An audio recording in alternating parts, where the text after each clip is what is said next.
people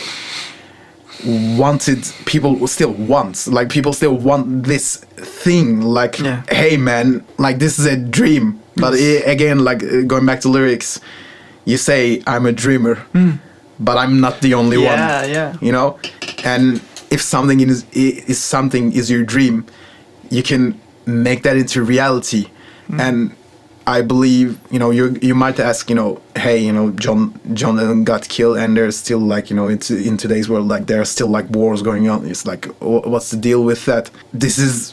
I believe this is the ultimate dream, to not just ponder on, just to act on it, you know, and to include everyone unconditionally, you know, regardless of, like, we already, like, as world, like, established that, like, we, regardless of their, you know, religious beliefs, you know, age, you know, sex, you know, like, nationality, like, this is already established. But we can also take it into step further and have this, you know, forgiving will to actually making the next step, actually being bold enough to forgive your enemy. Welcome to the Music Business 101 podcast. I'm your host, Luis Guinea, a seasoned musician, songwriter, and producer.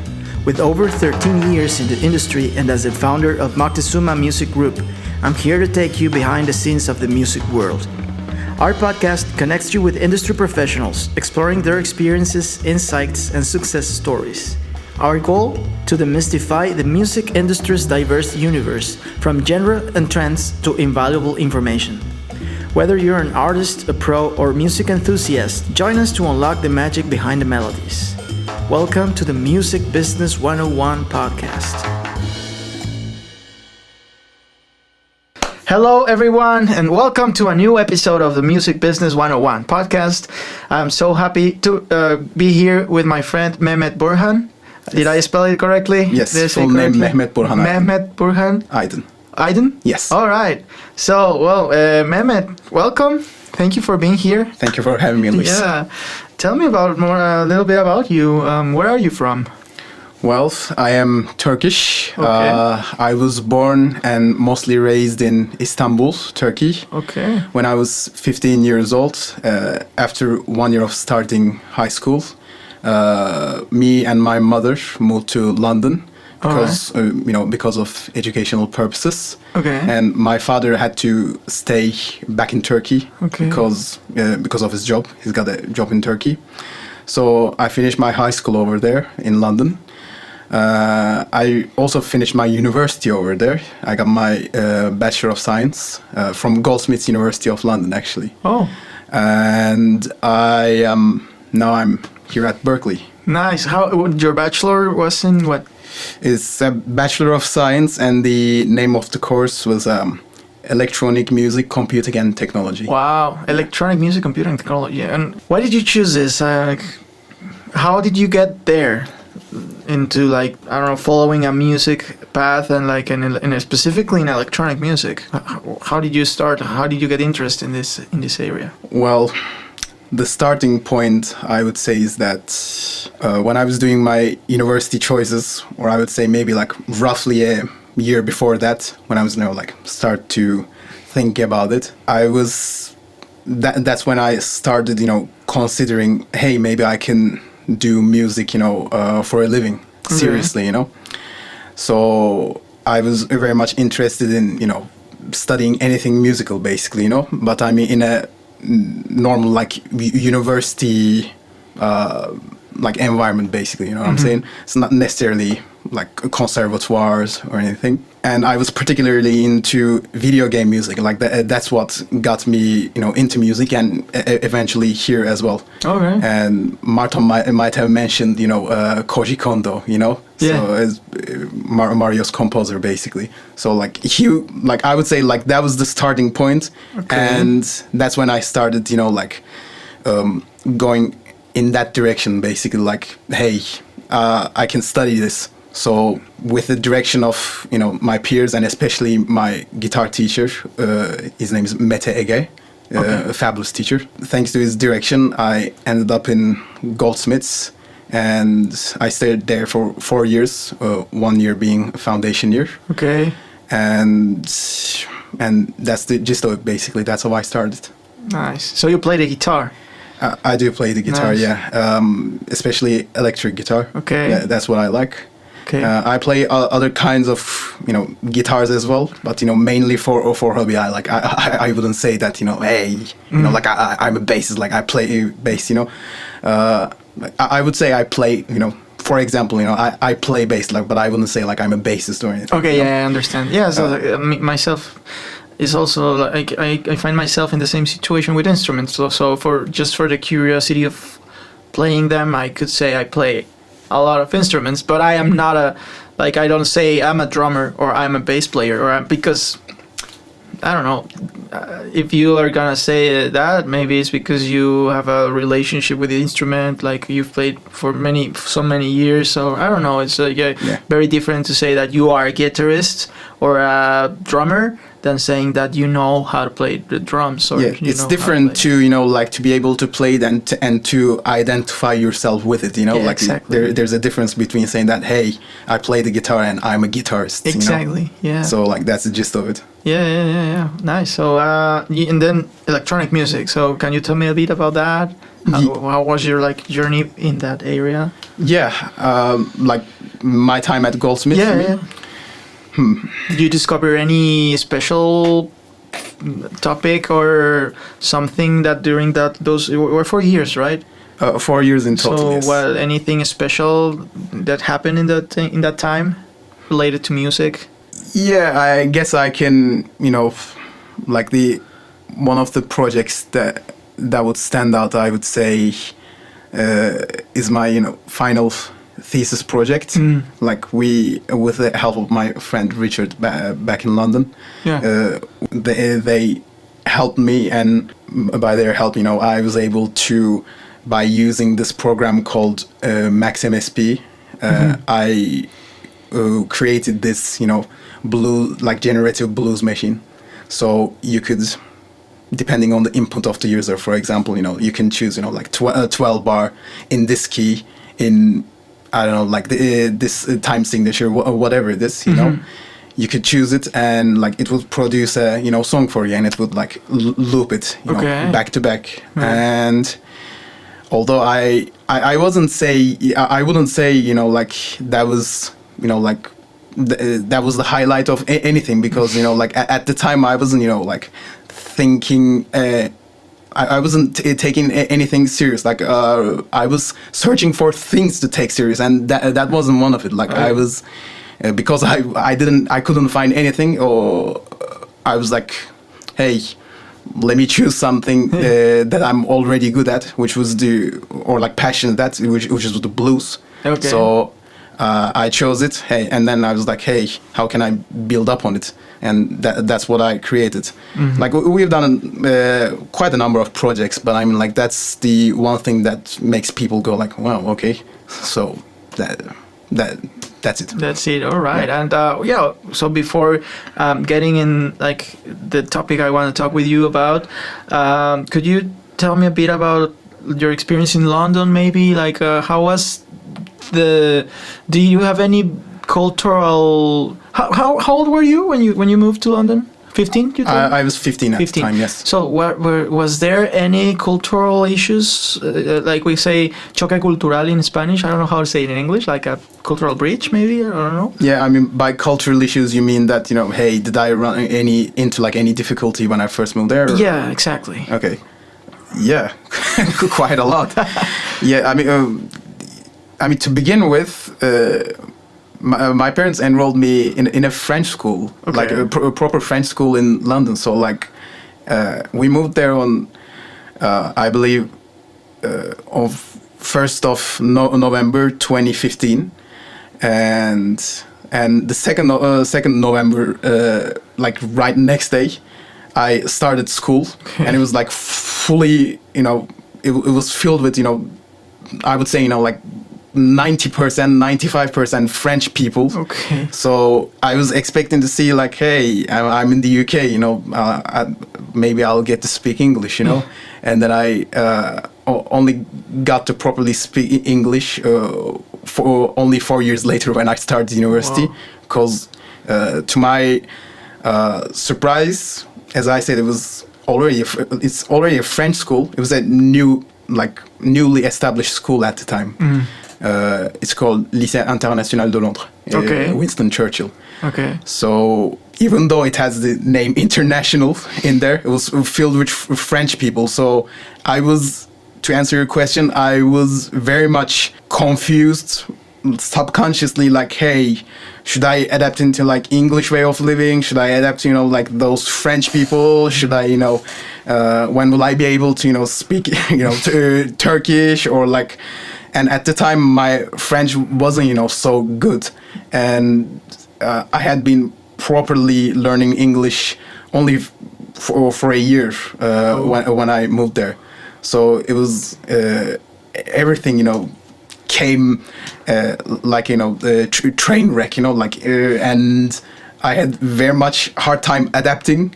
Yeah, and I can, just like I kind of saved myself to myself, basically I was just in my room. But I mean, it was kind of similar in university as well, I would say like maybe I didn't foster my social skills at the time. But I mean, when I look back at my time in London, like those 8 years in total, and when I look at who I am right now, like all the things that I learned or all the friends that I'm making here at Berkeley, and the fact that I'm, super, into and curious about languages, just language learning in general, because I want to connect with more people. Yeah. I guess, those hard times, led me to this day, So, and one thing I would say extra is that, the reason, I think to the best of my guess is that the reason why I'm interested in languages is to, because maybe I was alone for the longest time in my room. Maybe it's like me, exploding and, trying to, connect with more people. So it's like, okay, like this language, how about this thing, and how about this thing? Yeah. And I'm kind of find myself going in every direction like these days, which kind of, mentally and emotionally confuses me a bit. But, I'm here to find my voice, honestly. I consider my time at Berkeley as a transition period to basically going to life, going to real world, quote unquote. That's a beautiful way to approach it, and I think it's a good mindset, because I could relate it metaphorically or analogically, like a butterfly, Yeah. So it is like it spends so much time in the cocoon. Is it called? Cocoon. Yeah. Yeah. So one day it just breaks and emerges to express like its best beauty, I could say. So it's nice. I can relate also to your story. Well, it was not that challenging for me, but also when I was 15, I had to move. Well, when I was in my first years, I had to move from change cities a lot. Like in my first 15 years, I changed city like, I don't know, 6 times, 7 times probably. When you're in Mexico, yeah? Back in Mexico, because my father, in the company he worked, they moved him a lot. So yeah, one day they could come and say, hey, guess what, we're moving, and the next week I was studying in another school. Yeah, so like it was, he would be located, yeah? Yeah. Okay. So, but when I was younger, it was easier to change and start again, to make friends. But the change from cities when I was 15, that was the one that I really felt, because I think it is an age where you're starting to create more important bonds with people, or maybe you're just making a transition from childhood to teenage to like, I don't know, it's like the middle of the teenage, the adolescence. So a lot of hormonal, emotional changes, a lot of like you are starting probably to define who you are, maybe. But for that age, when I moved to the new city, I came from a city where it was really easy to just make friends. People is warmer. I lived in the south of the country, so there people is more open. People is warmer. Of course, it has its social issues. I don't know, but it's easy. It's easier. And then we moved to more to the center of the country. And I didn't know what were the social dynamics there. Even there's, Mexico is a big country, so even though it's the same country, social dynamics are different in every place. So I come to this new city and I find out that the school, or not even the school, the people of my age there were so hard to penetrate, the circles were so established and so close that it was so hard for me to make friends that first year. So I was very lonely that first year. But as you said, I somehow had to manage to develop my skills, or I don't know, I just, in high school, it was when I finally found a way to make friends. Something that helped a lot was that when I went to high school, we were all new in that school, so that put up the right environment for all to be open to be friends and to meet new people. So I think that's what is happening here in Berkeley. Everyone is coming from different countries, so everyone has to be open, literally everywhere. Yeah. And we are also all of us, well, I would say at least 70% struggling with the language difference. Like, we don't have English as our primary language, most of the people that is coming here. So that is also, I think so. I think that it's a good environment to, as you said, to meet people, to make friends, to meet, to I don't know, to expand our minds into different realities, because I don't know, I just I think it's very interesting how we socialize, how we interact as human beings in different scenarios and in different stages of life. But it's good to hear that your story, you're using your challenges or your experiences as a what's the word, like a trampoline, like this, like bounce, kind of leaping to the next section of my life. So thank you for sharing that. I always like to, before getting into music and business topics and whatever we're talking about, just listening to some of the background and the story of who you are, because I think it's interesting for people out there to sometimes relate to the stories. I also relate a lot with it when I listen to the backgrounds or the person, who is the person behind the image, behind the disguise or whatever. So the mask, behind this body, this flesh, who are you inside? Exactly. And that's a question, we ask even ourselves every day, So I mean, literally everyone can relate to that. And almost literally actually yes. So now, why you chose music production, technology and innovation program, right? Yes, here I'm at MPTI. MPTI, I like to say the whole name because sometimes people out there don't know what is MPTI or what is GMB or what is we always speak with acronyms, but it's our lingo. So why MPTI? What did you find interesting on this program, or what are you finding interesting? How is it opening new scenarios for you? Well, when I was in my last year of university, my father was like, hey, do you wanna maybe study masters or something, so back then, I didn't consider studying for a master's degree or anything like that. So in the beginning,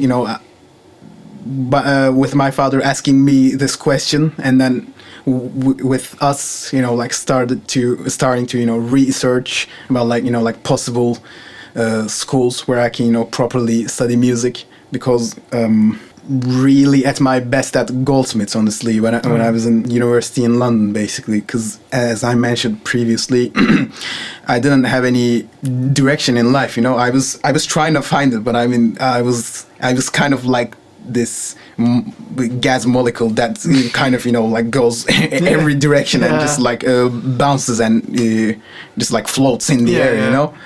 So that's when we started, like going, which schools can I go into? And there was a couple, one in London, and there was this Berkeley.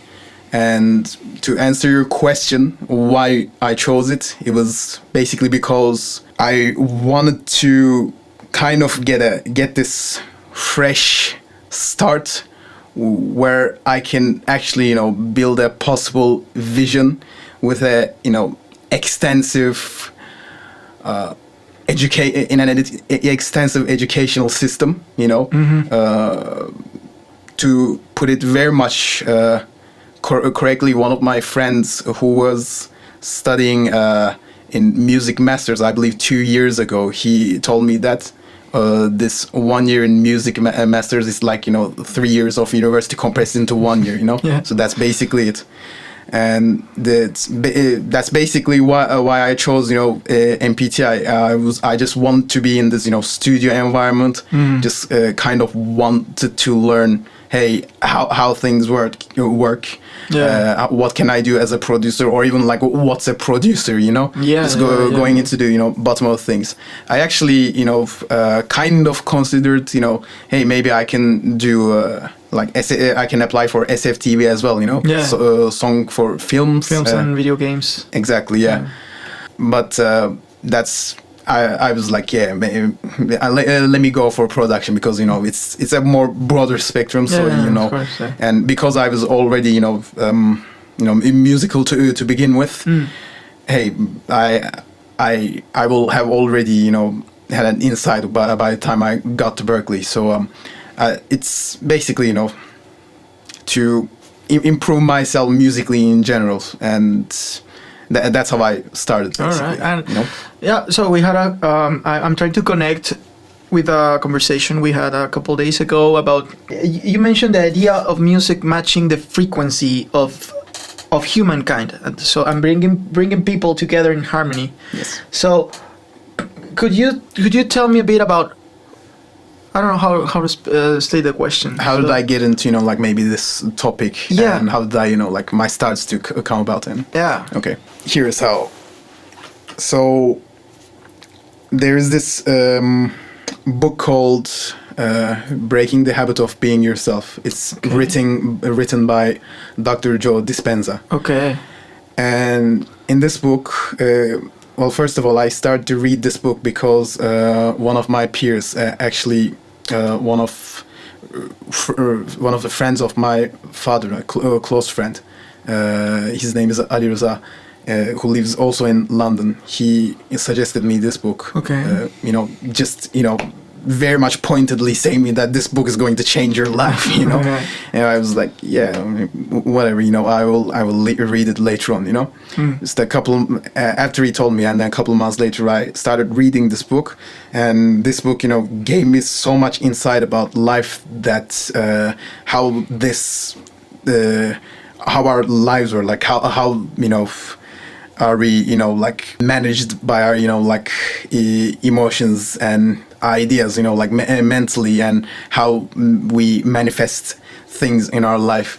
And it basically comes down to essentially to the fact that everything that you see all around us, you hear all around us, is energy. Yeah. And for example, this table, this we think this as a material, and we can see this, physically. I mean, it's physical, but the fact of the matter is, this is actually, according to the book, 99.999% made of energy, and only, like just small portion of material. So I was like, when I started first reading all these things, I was trying to digest all these things, Yeah. So that's what I'm trying to, choose my words carefully, you know. And at the end of the day, when I started, after like weeks or maybe like months later, when I start to actually, you know, digest, actually get the concept of, okay, like how everything is vibrational, everything is made of energy and like frequency, and how frequency, you know, carries information and whatnot, I was like, hey, I mean, we are dealing with frequencies in the music world, you know, and since energy is frequency, and you can actually measure people's, you know, brain activities as frequencies on a, you know, a computer, and you can also see our voices frequency right on this computer as well. So I started asking myself the question: is there any way to, you know, bring people together with the, you know, matching of frequencies? I would say like that is the most, you know, that's the broadest I can put this subject, you know. Okay. It is because I mean it gets, you know, potentially very deep as well. And the reason I was interested in it, because in that book I was reading, by directing your energy, by directing how you think, how you act, and how you feel, you can literally change your life. And like it was basically as easy as that. And that is kind of like the information that that is being, you know, kept away from us. Like that's what I feel like. And in the book there are practices, you know, such as meditation, but like you know, directed meditation for you to, you know, like get started with this thing. And he has other books as well. But I mean, like that's the bare starting point. And by, you know, meditating, if you're an experienced meditator, you can actually, you know, like control the, you know, like vibration, or where you can direct your energy, and then you can basically, you know, heal yourself. Yeah. And or you can, you know, condition yourself to, you know, think positively and feel positively, so, you know, your life would get better as well. So I was like, hey, is there any way to combine this with music through the, you know, matching of frequencies, you know? Oh. And it is still a question, like it is not answered, but I mean it's a question. I find it as a good question to ponder. Yeah, I think it's a very interesting area to study, but also there is a lot of, like, I don't know, to specialize you have to like understand a lot about existence itself, you know, like, and like science and music, and the science behind music, and the science behind, I don't know, the being a human. Yeah. it's a really, really interesting. I actually remember, now you say about Joe Dispenza, I had the chance to see, I don't know if it's like a documentary called Rewired. I don't know. Yeah, I believe published by Gaia. The Gaia. Yeah, I was subscribed to that platform like a couple years ago, right. And I watched some different documentaries and series there. But one of them was this one. I didn't finish it, but I saw like probably 6 episodes, and what I found there, I don't know, maybe Joe is still talking about this in the books also. But what I remember is that he said that you can actually rewire your brain. Like, so everything you see, everything you perceive, so like reality itself is just like a kind of feedback.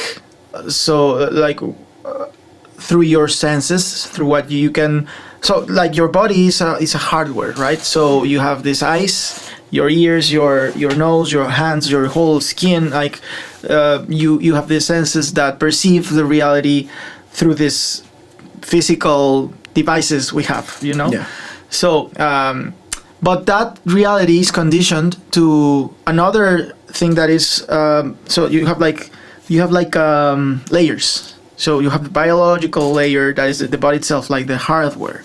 But then you have the next layer, that is the mind. Then you have the other layer, that is the emotions, and then you have the other that and every layer is less material, you know? Yeah. So but what he's saying is that the way you perceive the physical realm or the physical dimension, it's conditioned by your thoughts and your emotions, blah blah blah. So it's a retroalimentative thing. It's very complex to understand, but what he says is that you can basically transform material. As you said, you can heal your body or just by thinking. Yeah. So it's obviously not like, okay, I'm gonna think, I regenerate I don't know, I cut my hand and I'm gonna think and my hand is gonna regenerate. Maybe it could be possible, but it would take a lot of time to get into that knowledge. Yeah. I don't know. I don't want to like go to another I don't want to go very deep in this, but yeah, it works a lot with like your beliefs. So he says that the brain has neurons, no? So the more you think about something, the more the neurons get connections between them. Yeah, they get wired. Yeah. So he says that in order to change something in your reality, it is like a highway. So a highway is built when a lot of when you walk a lot through grass, then you can see how the trail starts to build itself, because a lot of people is going through this through the same path. Mm-hmm. So the path is built, or the road is built because there's a lot of people. So it's like with thoughts, it's like that. The neural connections are built because you're repeating a lot of you're having thoughts consequently, a lot of thoughts on the same concept. So the neural connections are created, and then the reality projects that. So exactly. If you think consistently, so if you think consistently in something, you are going to create the connections in your brain that are going to create that reality. Yeah. So that's the principle he speaks about in the series. I don't know if the books talk about that. I mean, that is the very general point, I would say. Okay. So coming back to music, how do you think? I know you don't have like all the answers, and it's more like an area of research you would like to probably dig into, but right now, so how do you think music would come into place in all this we're talking about? Right. So I would like to answer this question. I would like to touch on my CE project that I'm currently on the process of doing, basically. Mm-hmm.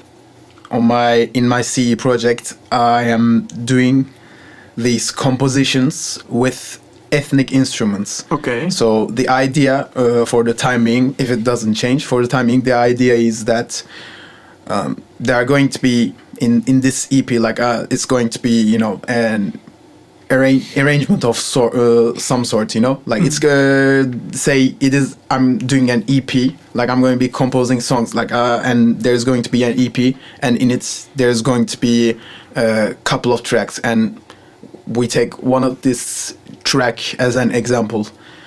I'm going to, for one music, I'm going to use Asian instruments, but I'm going to merge into any Western kind of style genre. For example, the blues, right? Mm-hmm. I was having this meeting with my advisor Simone Tanda just before this, actually, and we were kind of digging deep into this. Okay, how are you going to do this? And I was like, say, I'm going to be composing something in blues, which is very much adapted to Western ears, a Western style hearing, Mm. But I'm going to incorporate one thing from at least one thing from Asia, say Japanese instruments, shamisen, Okay. And for the time being, we don't know how I'm going to implement this into this composition. We're still only in the second month. We're still pondering about ideas. Yeah. So it could be possible shamisen solo, or just as a supporting thingy in the background. But the idea is that when this is to arrange this music in such a way that when, say, a Japanese person or someone from Far East Asia were to hear this thingy in a Western style music, they would be like, huh, you know, I mean, like not consciously per se, but subconsciously, on a subconscious level, hey, in this genre, my own instrument is mixed, you know. So this is basically one of the things as far as this, you know, like inclusion thingy goes, basically. And by doing so, this is going to be, you know, I'm going to be doing this for lots, you know, more ethnic instruments as well.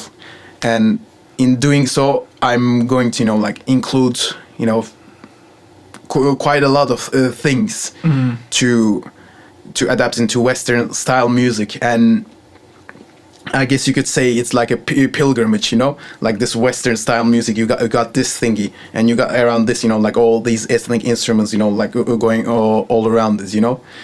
And so people from anywhere can find a piece of themselves in this music, you know. Okay. Like, for example, in this like this Asian example, but in another song it can be something, you know, Middle Eastern instrument, you know, and then someone from Middle East can identify with that. Hey, they are using my instrument, you know. Okay. So I mean, there are lots of reasons to say that, but I mean, I guess like that's one of the main reasons of like how to, you know, like implement and whatnot, you know.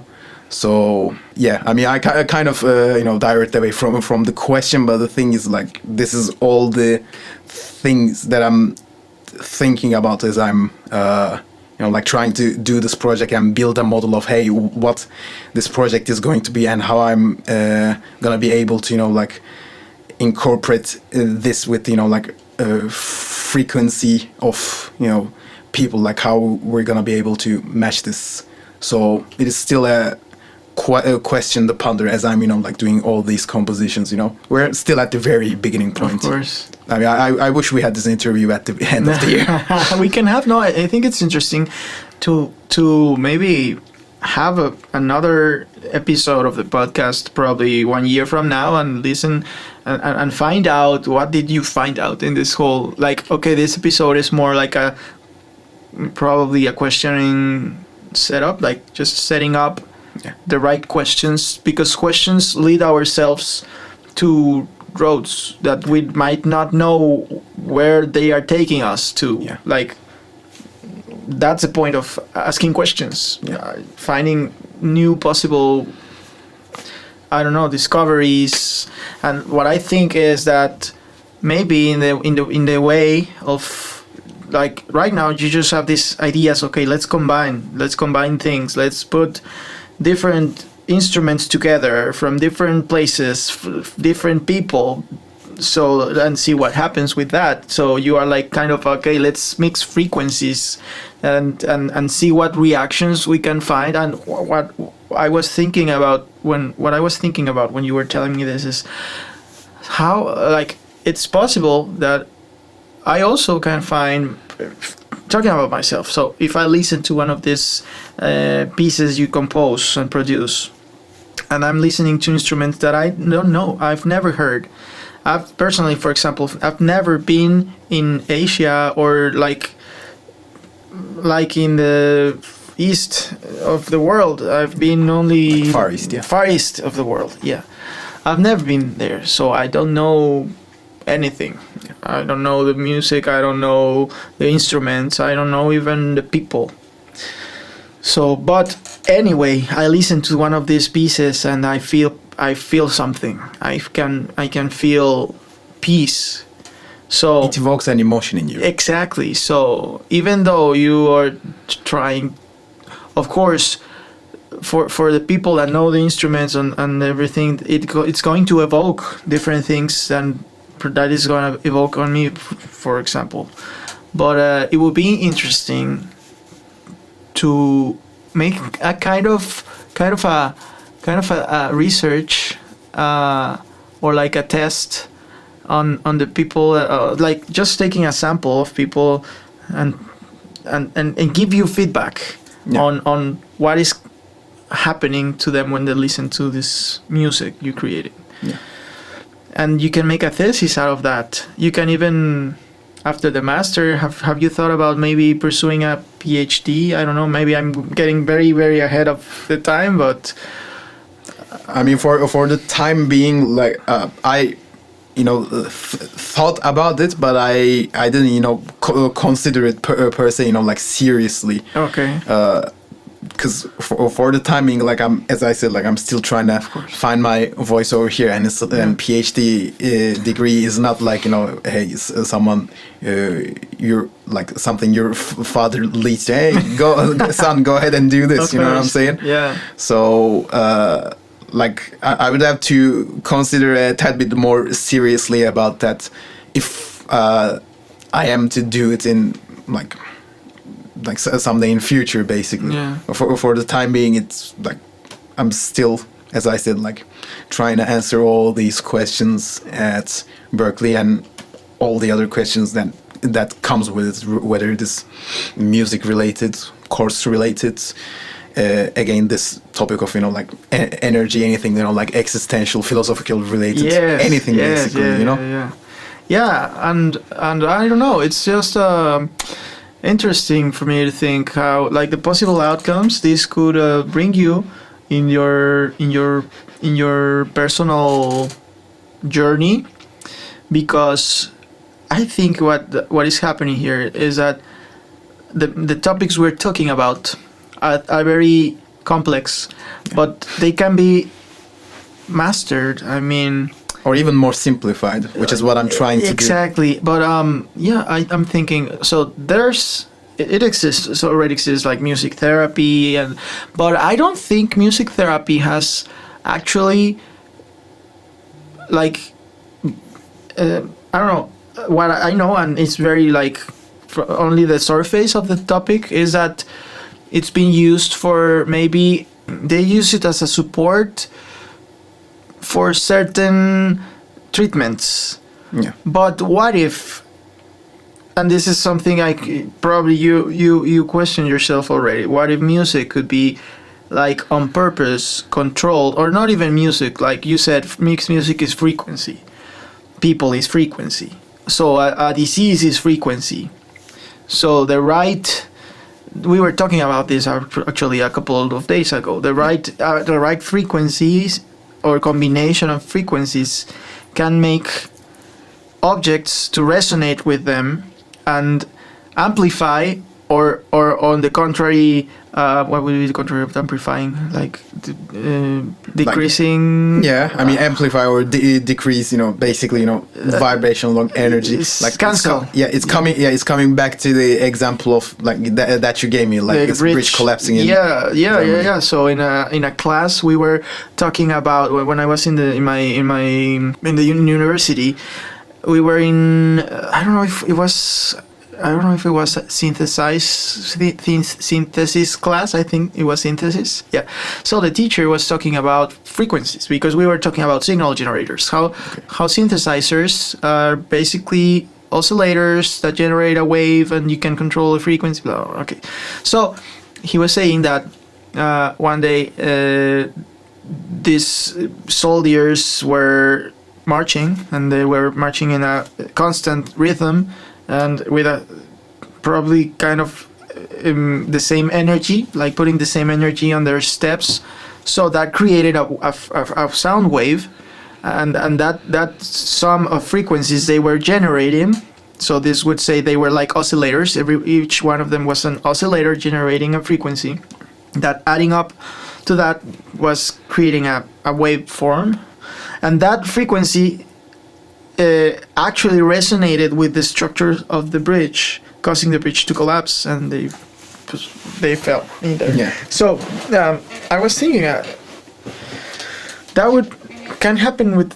That's what happens with us when we listen to music. Probably that sometimes you listen to something, to a song, or to even if it doesn't have any lyrics, and it resonates with some parts of you, that it amplifies some emotions, or sometimes it does the opposite with you. Yeah. So that could be used for medical purposes, maybe. No? Well, I can say that to like as a starting point, music can be used to, and is being used to bring people together already, you know. And that's, you know, some of frequencies already, as we are all vibrational beings, you know. Say you are the Slayer concert and they're just, you know, playing Raining Blood, and everything, everyone in the crowd is just going like, wow, you know? But I mean, it's not energy of like hate. They're everyone's excited, like it's an amplified energy, you know. So I mean, to get people together under this, you know, umbrella of conscious energy or like collective energy is one thing, you know. And the next thing is, as you said, like all hypotheses basically, you know, like can it be used, you know, how can it be used more creatively, maybe for medicinal purposes or maybe for something else. And for the time being, I'm not, you know, specifically touching on medicinal purposes. Is the fact that, you know, first of all, I'm in the very beginning of all these things, you know, like I'm just starting out, so I cannot say anything, like literally anything for sure. For the timing, I'm mostly speaking out my heart, apart from the, you know, factual things such as like Joe Dispenza's thingy. And even right now I'm paraphrasing, but you know, of course, everyone, you know, can look it up on Google basically. But I would say that the reason I'm not talking about, you know, medicinal purposes, because everyone is, you know, not everyone, but almost, you know, most people on Earth convinced that, you know, there should be an external thing that will make people better, basically, you know. So when you get, I don't know, when you get cold or flu, you take Nurofen. When you're depressed, I don't know what they prescribe, maybe Xanax or like Valium. Or like when you get cancer, you go to chemotherapy. There has to be a tangible thing that you introduce to your body, so you feel that you are getting cured. Everyone is, you know, basically, you know, conditioned to, you know, thinking like, hey, I need to get medicine, you know, something outside of me. Or even, you know, when you wake up, some people, like even at Berkeley, like quite a lot of people, you know, like they drinks coffee, you know, because I mean, I cannot start my day. But and I was like, hey, I mean, before you started drinking coffee, like how did you start your day then? They generally go like, I couldn't. But you know, that's the point that I'm trying to make. You know, we're all searching something outside of us, you know, to make us feel secure, to make us feel happy, to make us, you know, feel healthy, you know. You can even look at, you know, relationships or like love, you know, like I have to like find the one to make me happy. Okay, like what's gonna happen like when the missus is gone, you know what I'm saying? It's like I mean, God forbid, I hope she doesn't, but still, like you got a responsibility for yourself as a human beings on Earth, you know, like your first focus should be to go within. So that's why I'm establishing everything, you know, like from the ground zero, you know. And that's why everything is in a hypothesis level, like all the things that I'm talking about. But I mean, as I said, like these are good things to ponder about, because it can possibly change people's lives, you know, the way people think, the way people feel, and consequently the way people act, you know. So that is I would say that is the very tip of the iceberg I can give about this. And I think that's, we are not talking here from probably like knowledge, as you said, like this all our hypothesis, but that's the point. I mean, asking questions and plan, like setting up like just what if scenarios are the best way to think of things that doesn't exist but could exist. You know, we are now, for example, in my program, we're having Innovation Week. So we have to come up with ideas, innovative ideas for the music industry. And we had a couple of lectures yesterday. They brought a guest speaker from London. is a lawyer, and he's like specialized on helping entrepreneurs raising funds for their ideas and like creating startups and then escalating them so they can like probably sell them to a bigger company or scale it up to actually transforming into like a bigger company. And one of the things that really, I don't know, like he told us is like a good way to start up, to have a good idea, is just starting up with the words "what if." Yeah. So when you think about what if everything is possible, so that's why I said, what if music could actually, I don't know, blah blah blah, and that's the way many disruptors in the music industry thought, and not only in the music industry but also outside, like in the, for example, tech companies, like Steve Jobs, for example.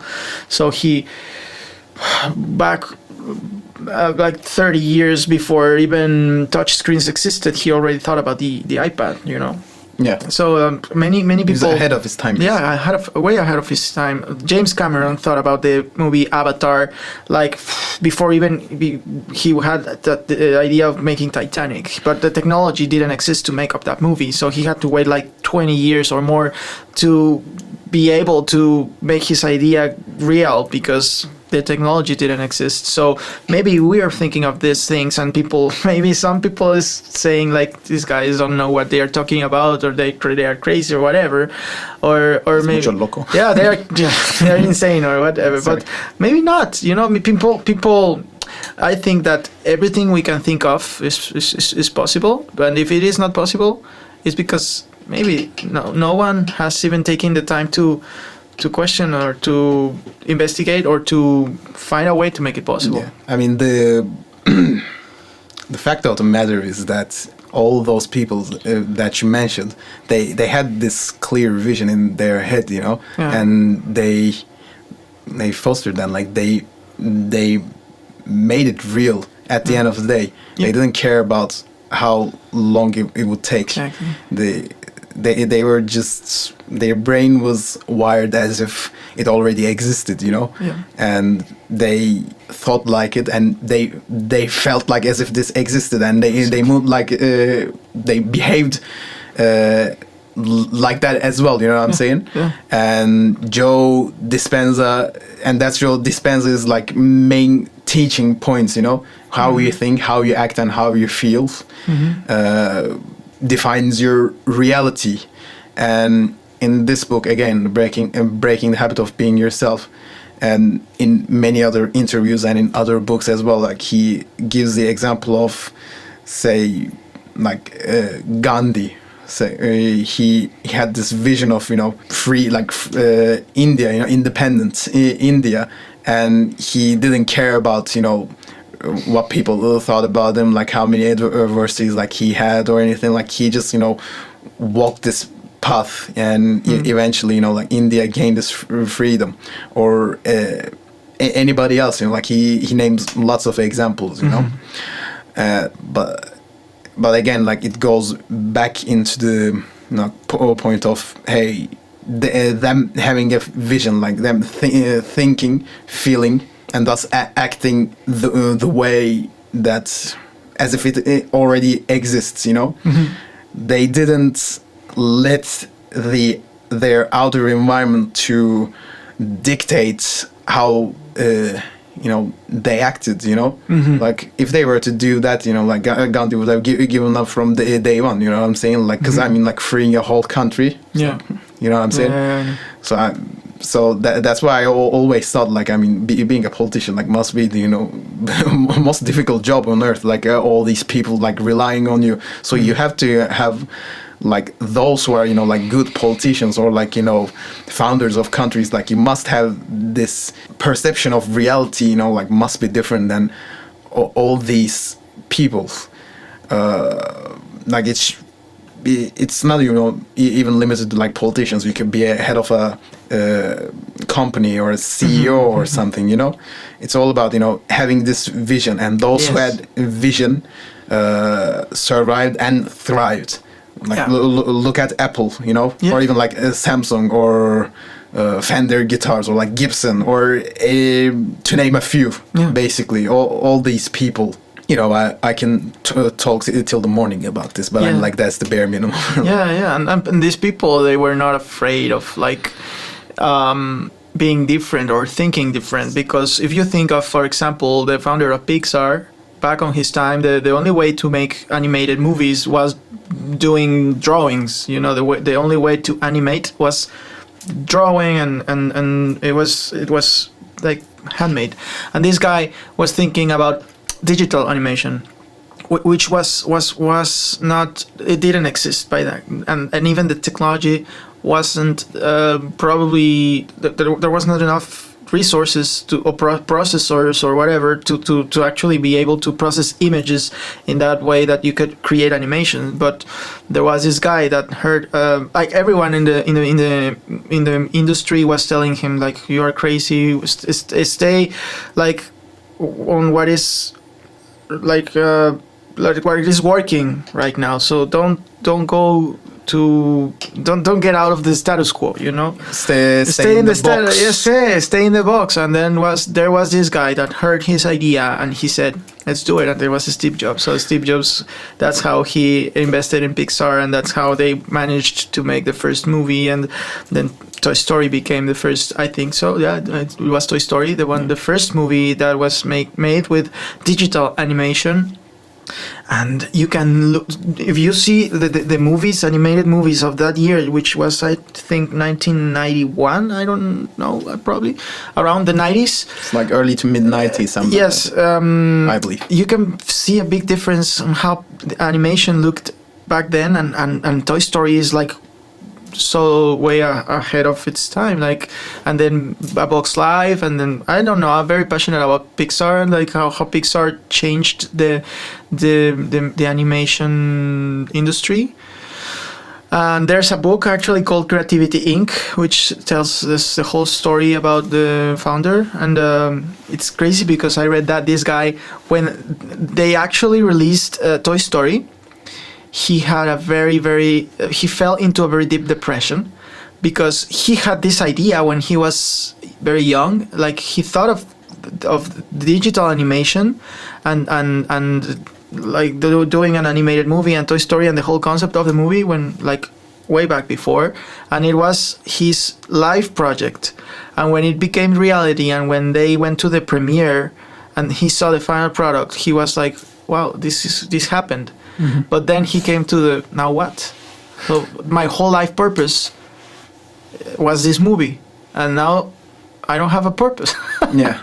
And in that right moment, he thought about A Bug's Life, and then he started. But yeah, it's as you said. Sometimes it's these questions we ask ourselves are just to have some purpose in life. You know, I don't know, but just the fact of pursuing that, how many lives can you impact in that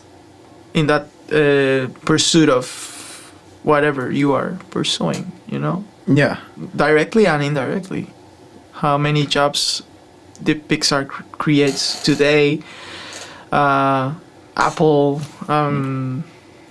I mean, most of these people, companies, you know, has, you know, chokehold in the industry. Like, they just, yeah. I mean, like, oh, what phone do you have? Like, iPhone. What phone do I have? It's iPhone. You know, if it's not iPhone, it's generally, you know, Samsung, or I don't know, Huawei. You know, like there's only a couple of companies which you can, you know, guess right off the bat. I don't see, you know, like much people using Nokia these days. You know what I'm saying? And like, actually, it become kind of, you know, like outdated, or like. It's so funny you mentioned that, because yesterday in the lectures we had, they talked about Nokia. They gave us an example. So they mentioned a concept that is called pivoting. That what keeps alive, or that what has kept alive the most companies today in the music industry and in the tech industry, and probably in any industry, is the ability to pivot, to change direction on time. And it's every day it gets harder, because everyday technology is going faster. So it wasn't the same nowadays sometimes we don't have time to change direction because like it's going faster every day. Yeah. But back then, when Nokia was the leader in mobile phones, they were focused on just having the most I don't know, like having a lot of buttons and a lot of functions. And when the owner of the company saw the iPhone, when Steve Jobs released the first prototype of he made this like the presentation of the product, he laughed and he said like, it only has one button. Because for them it was like it has to have a lot of buttons, and the Steve Jobs vision was, no, take off the buttons. I mean, we have fingers, and like there's a whole video of that. But yeah, what actually killed Nokia was this an ability of changing direction. They stick to their ideas and eventually died.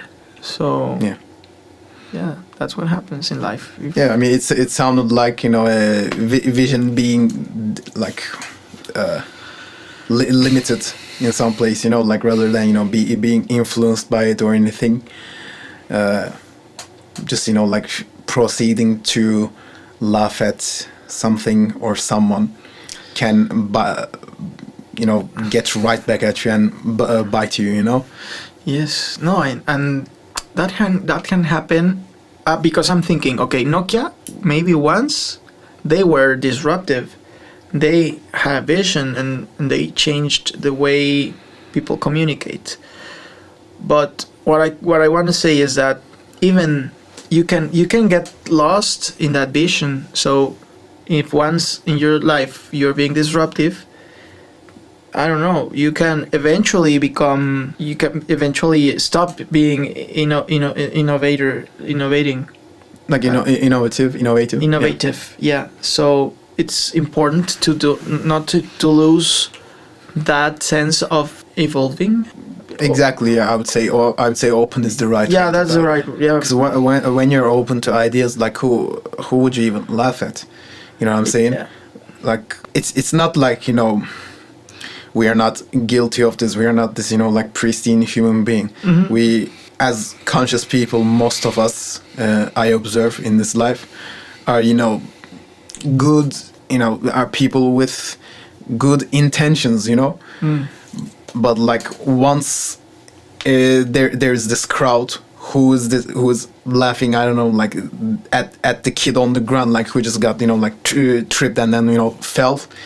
Well, when we are in this, you know, mass group, like who laughs at it, even though if you're, you know, you might be, you know, good intentioned person, you might find yourself laughing at that because, you know, it's your kind of your unconscious self, and you're just moving with the people, and that's a part of, by the way, collective consciousness, you know. Oh, yeah. But I mean, it takes another, you know, level of consciousness, another move, like to actually step away from that, and as they're laughing, you reaching to this kid, holding out your hand, you know, and, you know, lifting him off, you know, from the ground. Mm-hmm. And that's basically kind of where the individuality comes into play as well. Mm-hmm. So what I'm trying to say is that, as I said, like when you're open to ideas, like you cannot, you know, laugh at someone. Rather, you would listen to him, or when they're in trouble, you would want to help to them, you know. And that's the true nature of humanity, I believe.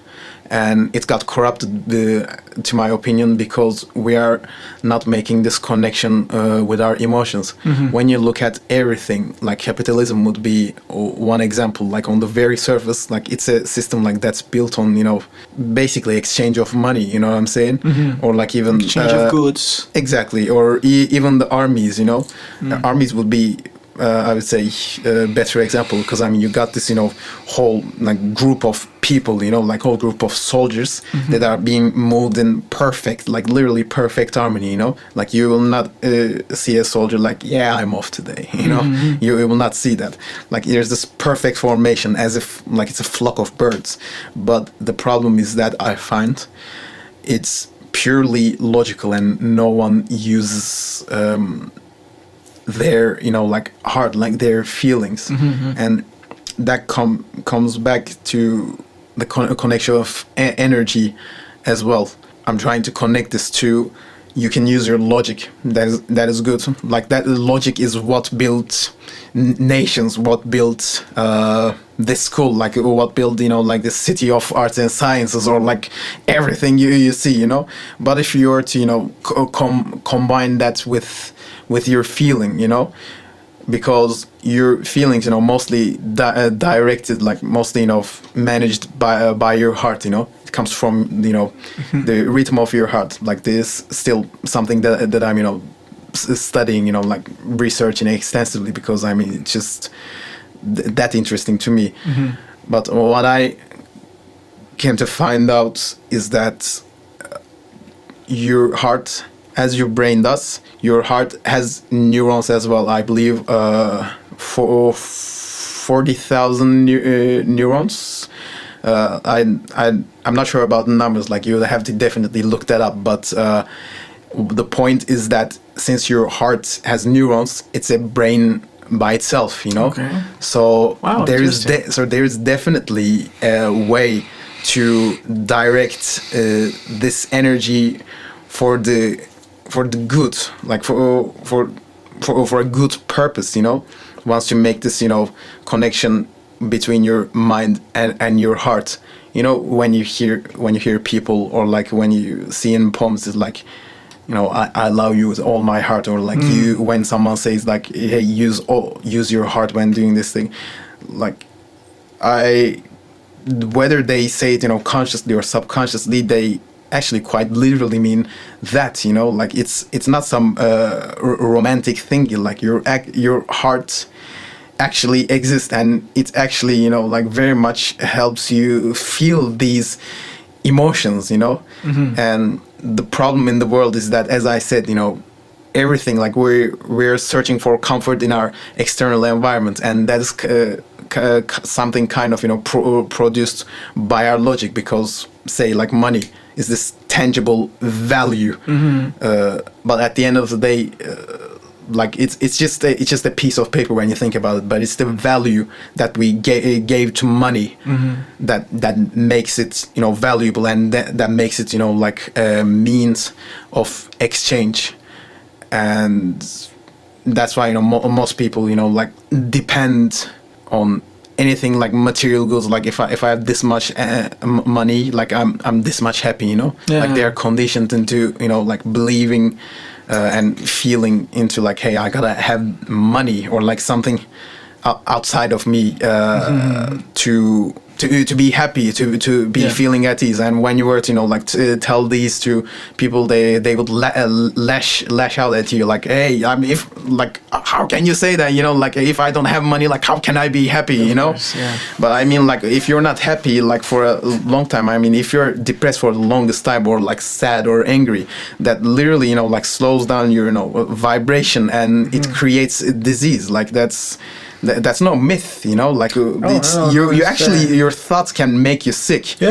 And that's because people, like as people, we cannot we are not thought to make this connection, like to be one with our body, like with ourselves, you know.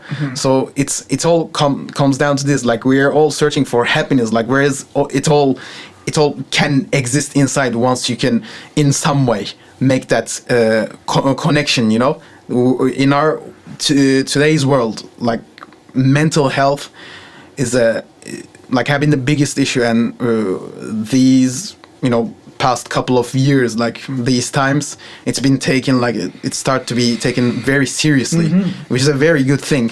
But I would also add to this, emotional health is equally important, because when you feel, it's at the end of the day, you're searching for emotions to feel, you know, like you're searching for comfort at the end of the day, you know. That's why we I don't know, like we consume drugs, or like we look at Instagram reels, or like TikTok, for 11 hours a day or something, like because it gives that, rush of dopamine. Yes. Whereas you can quite literally, create this within, and then, make something good, rather than, get this thing from outside and, drain totally your energy. Yeah. So it's all about, making this connection within. And that's that's how being centered is all about, Yeah. And that's what, makes inventions possible, or that's what, makes everything, But so far, like in the history of humankind, like in this like very long history of, humankind, by the time we evolved, like all these thousands of years, like we built all these things. There have been horrible things as well, objectively. But all these things that have been like these magnificent things that are built are with like a combination of their, like, feelings and thinking. But so far in the history of humanity, it's been rather a subconscious process, so like people didn't go like, okay, like I'm gonna, match my feelings and thoughts and then, create this thing. Like they just had this thing in them. For example, like, I don't know, Leonardo da Vinci, like I don't, like we wouldn't know how he, like, if he thought this about, like consciously or subconsciously, but he definitely had this thing, like going on. Like otherwise, how would you build all these things, or like be ahead of your time? You know what I'm saying? Yeah. And I think in this, like fast, paced, in our fast-paced world where like very much, rapidly globalizing, it is a very much important thing to touch on, because the world is moving at a so fast pace that everyone just has to be, like just most people are lost. You know what I'm saying? Yeah. Even like you can look at, like in most countries in today's world, like there is just, immigration, like crisis and all that stuff, and people like, cannot adapt in any way, because like it is like they don't have the tools to do so, like they just proceed to, waging wars and killing each other, or like picking fights, like even you can observe between kids, like just like they're picking fights, and that is not like the way it should be, basically. We are at such a time that we should start asking these questions to ourselves, like, okay, enough is enough. Like, which direction are we going? So, as Joe Dispenza puts it, it's a time in history. It is not enough to know, like what it is. It is time to, like ask yourself, like how, So we as humans, like to conclude my answer, basically, like we as humans, we have to make such a connection and teach ourselves and teach each other these things, and to be centered and to be connected with ourselves and with everyone else. And that comes back to, like, very briefly to my example of music, basically. In this, like globalized world, as I said, like where, most immigrants cannot, integrate, or like local people refuse them, How about we can create such a setting with music that can actually, create the basis for all these people to, unconditionally, get together and saying like, hey, you're not Mexican, not Turkish, or I don't know, not someone from, I don't know, Iran, like South Africa or Japan. Like at the end of the day, we're all humans with this, body, with this, flesh. Like no one has, like 3 loaves of bread and 2 hearts. Like we're all the same inside, like quite literally. So my point with music is to bring people unconditionally together, set this setting to be to create this positive electromagnetic field, like this huge collective consciousness, and then let's see what good we can do with that. And that's why I think like most people that are the most materialist, like here, such as, you know, like multi-millionaires or like billionaires who would, you know, like who wouldn't, you know, heed to those things. It's only because, you know, like they base their happiness on so much, you know, like material wealth that, hey, like they didn't get a taste of like this emotion, you know, like being centered basically. So, you know, even if the ones that, you know, are most opposed to that can, once they feel the emotion, they go like, maybe I can change myself. Maybe we, as opposed to, you know, like waging wars or like picking fights, we can be together, you know. It's all about, you know, being together and walking in that direction. And in this globalized world, that's the one thing we need, because I mean the world is becoming, like, quite literally becoming one, you know, like we don't know who's where, like which ethnicity is like in which country, you know. So that's the only way to, you know, make this connection and move forward as, you know, humanity, and then make good things happen. Yeah, I agree with that. I love how the conversation turned into this very philosophical, I don't know, but yeah, all you're saying, I think it can be summarized as dissolving the ego. You know, like I read in a book, I don't remember, I think it was a book written by Eckhart Tolle. Yeah. So he speaks in most of his books. He always is saying ego, and the ego is basically what he says is how we as human beings living in a material world, we have this natural need of identifying ourselves with matter, with like, yeah, the material. So this solution, or like this awakening process, what we call the conscious despertar de conciencia, like the awakening of the consciousness. I don't know if that's correctly translated, but is this process of you realizing that you are not this material, like what you were saying about the people that base their happiness on the material wealth they have, is exactly that. So, like, for example, let's say I buy myself a car, like the car of my dreams. Many people see their cars as an extension of themselves. So their value as a person is measured by which car they have, for example. But they don't know about it, you know. No, it's unconscious. It's a total unconscious process, but it's real. So, like, you can see that this a lot in Mexico, for example. Many people prefer to have a very expensive car, but they live in a house, like, very small, like, I don't know, like, they prefer having a good car than having a nice place to live, you know. Because why? Because when they go out, people are going to say, oh, look, this guy has his car, and they are going to have a more value as a person based on the car they have or the clothes they are wearing, or so all those things are this ego. So I identify myself, I find a direct relationship of who I am with the material things that are part of my like, I don't know, like what I have, like what I identify with myself with, and that comes with everything, like the football team you support, your nationality, the language you speak. So all these things, the more you unconsciously identify yourself with and attach to, the more you get separated of other human beings. Because, say, the football teams. So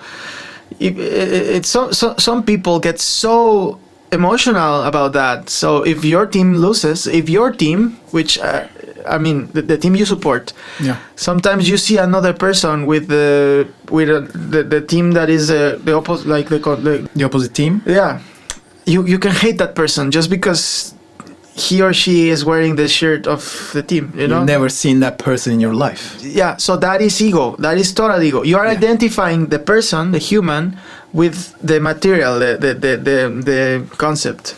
Yeah. So you can hate other people just because of their nationality, the language they speak, the color of their skin, their religion. All those things are ego. Yeah. So this process you're saying, I think it's an individual process of every person questioning themselves and detaching from all these things that separate us from others.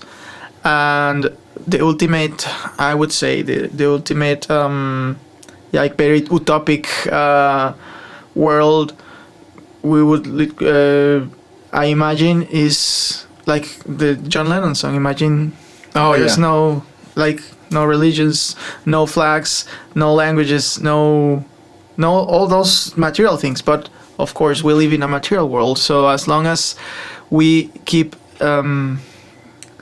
identifying ourselves with things, we will still be having these boundaries, or I don't know. So I just think that it's a process where we have to detach from the things in order to attach to people. I don't know. It's hard to explain, but no, I see what you mean, and I think you hit the nail right in the like it wasn't right expression still, like it's like you was imagine was the perfect example, like most perfect example you could give. Like imagine there's no heaven, no religion too. You know, those are all, as you said, you know, like material things that we attached ourselves to, and that we created, because all those are creations. Countries are a concept, like countries. Exactly. But I mean, he had this vision, like, and he put it into words, and he put it into the song, and this song is the most, like, after Beatles broke up, I think John Lennon's the most known song, and for a good reason, you know, like he has lots of other songs, you know, during the, you know, other decade that he lived. But why do you think that song was a perfect hit? It's because of its lyrics, you know. People still want this thing, like, hey man, like this is a dream. But again, like going back to lyrics, you say I'm a dreamer, but I'm not the only one. You know. And if something is your dream, you can make that into reality. And I believe, you know, you might ask, you know, hey, you know, John Lennon got killed, and there's still, like, you know, in today's world, like, there are still, like, wars going on. It's like, what's the deal with that? Well, John Lennon played perfectly his part and pitched this idea to the world, you know, because, I mean, John Lennon had this voice, and like, imagine living in the, you know, 60s and 70s, like, you would, you know, most people would, you know, would heed, you know, like everything that John Lennon said. And that is, you know, like one thing that resonated the most, because I mean, like, people are so sick and tired of, you know, being in, you know, discord with, you know, each other, basically. So, like, that became a dream of everyone else, like, on some level for the ones that heard the song. And now I believe is a good time to, you know, dig deep into that, you know. John Lennon as a musician played this part perfectly, but who can we reach to? What kind of research do we need to do? How can we, you know, like, align our thoughts and feelings so that, you know, we can gather people and, you know, eventually, you know, find peace in, I don't know, in some setting. It can be a group of friends, it can be, I don't know, in a city or in a country, you know, like, how can we do that, you know? It was a dream, and now we kind of, you know, like, woke up from the dream, and we're, like, you know, in this, you know, like, hazy period. It's like, okay, like, what did I see? Like, how, okay, like, my dream was good, you know? Like, I believe, you know, say, you know, like, you thought about the composition in your dream, and you woke up, it's like, okay, like, that is it, you know. I got a song called "Don't Meddle in My Mismatch" on YouTube. It's a it's a song that most people find like rather funny, and it just features sheep in the video. Yeah. Like I got the idea of including sheep from a book, but I got the title "Don't Meddle in My Mismatch." I was like, one day I just woke up like from my sleep, and all I had in my mind was just like this phrase, like "don't meddle in my mismatch," like "don't meddle in my mismatch." It's like, what does it even mean? But I mean, like, I didn't even like think about it. I just noted it down, and then went back to sleep. And then as I woke up like hours later, after I forgot about this, like I check it out. It's like, oh, "don't meddle in my mismatch." You know what? I'm gonna use this as a title to a song, and then I did. And so far, like, of all the like songs that I'm showing to people, like that is the one song people go like, okay, like this this is funny, man. Like this is like something like out there. Yeah. This is according to people, and it just like, and it came from a dream, and this is a dream, like this, like my dream was made into reality, or like some other artist, or sculptor, might think of something like built on, and it's like, and then boom, it's there. Like it shouldn't even have to be a dream. Like you can think about it, and if you are motivated enough, aka your feelings, and if it's matched, like you're gonna go ahead and do it, because why not? Like what else you gonna do? So I believe this is the ultimate dream, to not just ponder on, just to act on it, and to include everyone unconditionally, regardless of like we already, like as we're like established that, like we, regardless of their religious beliefs, age, sex, or like religion, like nationality, like this is already established. But we can also take it into step further and have this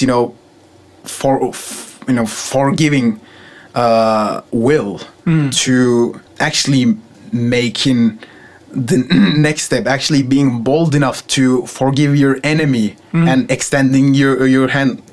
Okay, I forgive you, just come with me. How many times you felt like you done something bad to someone, doesn't matter how bad it is, like you just done it bad, and this person was like, it just forgave you, like there are some people like that, and you just felt so embarrassed, and especially if it were to happen I don't know, in front of a classroom, or like in front of a mass of people, you just out there, because I mean you done wrong, like that's your body like telling you that, okay, like it's not the way to go, so actually being humble and again, as I say, bold enough to forgive your enemy and just extend your hand, and that is the ultimate way to change your enemy's perspective, because this person that I hated this whole time is trying to help me, like what's going on at the very first, like they're gonna be dumbfounded, but give them enough time and they will like join your side. That is the, like, that's not science, that is that's human nature, that is people being one. There's I would suggest you to watch this guy called Daryl Davis. He has this TED talk, why I, as a black man, joined the KKK rallies. And this is a guy basically, at the end of the day, managed quite a lot of numbers of KKK members to give up on their robes, and but I mean, he didn't go around and dictating people, hey, us, the black people, the African Americans, very, very wrongly. Like he didn't like pointedly go there. He just went there and attended the rallies and met the in this one like TED Talk example, he met this clan leader, and like it's a long story. Like I'd suggest you to watch this entirely when you get home. But he basically, at the end of the day, befriended him, and he was, as a black person, he was someone who was welcome in KKK rallies, And at the end of the day, this clan leader, like who was a very, very powerful man, apparently, just quit it. He just quit quit KKK, you know. Yeah. But I mean, like, that is after, you know, like, being, you know, dumbfounded by the idea of, you know, this black person is probably in his first time in his life, you know, just approaching to him and try, you know, being being friends with him, like actually, you know, making this connection, you know, other as opposed to, you know, like potentially, you know, other African Americans, you know, just like hating each other, you know, like you just because, you know, like responding to hate with hate, you know, like he didn't do that, like responded to hate with love, this Daryl Davis. And then at the end of the day, including the clan leader, there's like quite a lot of, you know, KKK members, thanks to this man, just quit KKK, you know, just over process in time. Like it was just a process, but he knew this, you know, like he knew that war or like responding to hate with hate wouldn't change anything, you know. So with all the abuses he took in his life as a black person living in the US, especially in like, I believe it's like 60s, 70s, like and from then on, but I believe he was maybe like born around when still, you know, these, you know, segregation thing was around. Even though with all that hate, like he just, you know, made another step. It took a step further, and it's like, okay, like we cannot solve this with hate. Like what else? And he just went the opposite direction and found the solution over there, which is love. And love is the, you know, the most, like one of the most, you know, highest frequencies that you can feel, and there is a healing frequency as well, and that is the frequency that brings together people unconditionally as well. So that goes back to my point, like that's how you know, being actually, you know, bold enough to, you know, extend your hand and forgive your enemy, you know. And that is something we me, you, and all of us, like need to practice until we, you know, till we become master at it. And even then on, you know, like still continuing to practice as long as you know, still breathe, as long as you still live, you know. Like it's not like, okay, I'm a master, like I'm gonna stop practicing. No, it's just that's the thing, you know, after you're a master, you know how to do this. So, you know, for the greater good of people and for yourself, you're just gonna continue doing this thing. And guess what, like as you do this, as you connect more people, as you help each other, as you know, forgive each other, you don't have anything to hate, like do you? You know, like when you're just, you know, so attached to your hate that it's all ego. Going back to ego, you're so attached to your hate that you don't want to forgive this person, you know, like I'm gonna show it to him, you know, you're just, you know, like trying to satisfy your own ego, you know, like that person isn't even thinking about, you know, like when you're ruminating in your room, like that person's probably, you know, just scrolling Instagram reels, or, you know, like talking to his mom on the other side or something. Like he doesn't hear you. You're just, you know, like doing this bad thing to yourself. So what I'm trying to say is that to forgive is to free oneself. Exactly. And then when you're freed yourself, you become bold enough to, you know, like forgive your enemy. And that is something to practice on and get deep into research, as we talked about all these you know, hypothetical questions, which has very much the potential to become reality. Yeah, I like it very much, Mehmet. So, well, I think we are getting almost to the end of the episode, but I think there's a lot of valuable information and knowledge and questions, mostly questions, very, very valuable questions to ask ourselves here. I think the answer to the main problems we are talking about today is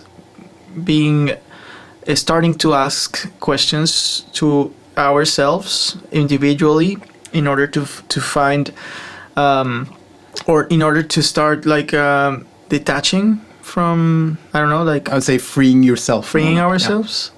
And that will definitely get us into the right frequency to be more harmonic with our surroundings and with other humans. So, and definitely music is playing a very important role there, consciously and unconsciously. I think that as musicians we can transmit the right messages through our music. So I think there's a lot for the people that is listening to us, a lot to think about, a lot to. I hope this is just resonating with people, and I don't know, after this they might just research, investigate, read any of the books we have mentioned, or watch some of the documentaries, series, or there's a lot of resources we've mentioned here that might be helpful. So anything you would like to add up before saying goodbye?